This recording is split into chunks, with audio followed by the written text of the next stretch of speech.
In this example, we're going to focus on evaluating a function at different values and also at different expressions. So before looking through this example video, make sure that you are familiar with function notation, which should be discussed in your textbook.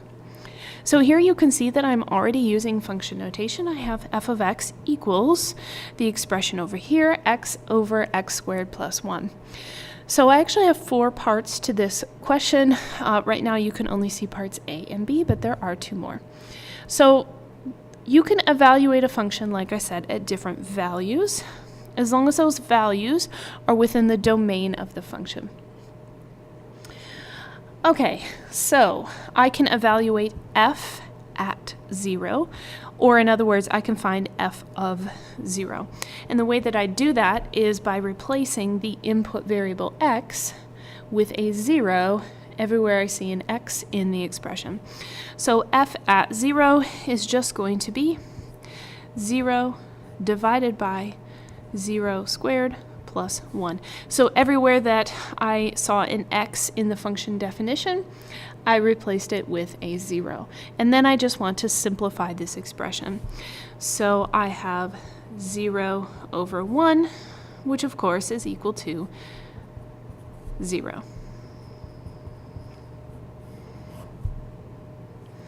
So f at -1 is one way to read this, or f of -1. So again, all I'm going to do is replace each of the input variables up here, x, with a -1. And don't forget those parentheses. So I have a -1 divided by -1 squared plus 1. So the numerator is just -1. In the denominator, I have -1 squared, which is +1, plus 1, which is -1 over 2. So f at -1 is -2. Which says if I input -1, the function will output -1/2. Okay, so those are pretty straightforward. You should always be able to simplify down to have your answer being a number. However, we can also evaluate the function at different expressions, not just different numerical values. So I can change my input from x to -x or to something like x plus 1. But this works exactly the same way. So all I'm going to do is replace every single x up here with a -x. So oftentimes I will tell my students that the first thing you should do is rewrite this function so it doesn't have x's in it anymore, because then this gets really confusing.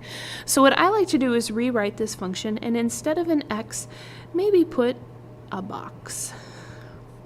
So f of box is box divided by box squared plus 1.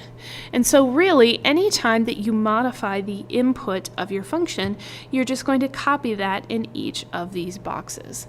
So f at -x is just going to be -x divided by -x squared plus 1. And simplify as best you can. So a -x squared in the denominator becomes a +x squared. And there's not really much else I can do. So f at -x is equal to this new expression. F at x plus 1, this is an entire quantity, and you need to make sure that you sub in this entire quantity all together in each of these boxes. So f at x plus 1 is going to be x plus 1 divided by x plus 1 squared plus 1. Don't forget that when a quantity is squared, you always have to multiply it by itself. So this is going to become x plus 1 times x plus 1 plus 1. We need to multiply and combine like terms, so I'll do that now.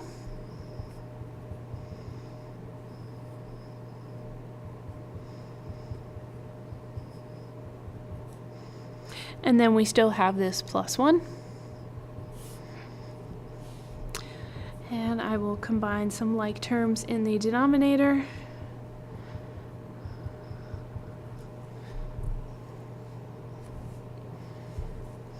And if the directions tell you that your answer must be simplified, this is where you would circle that answer.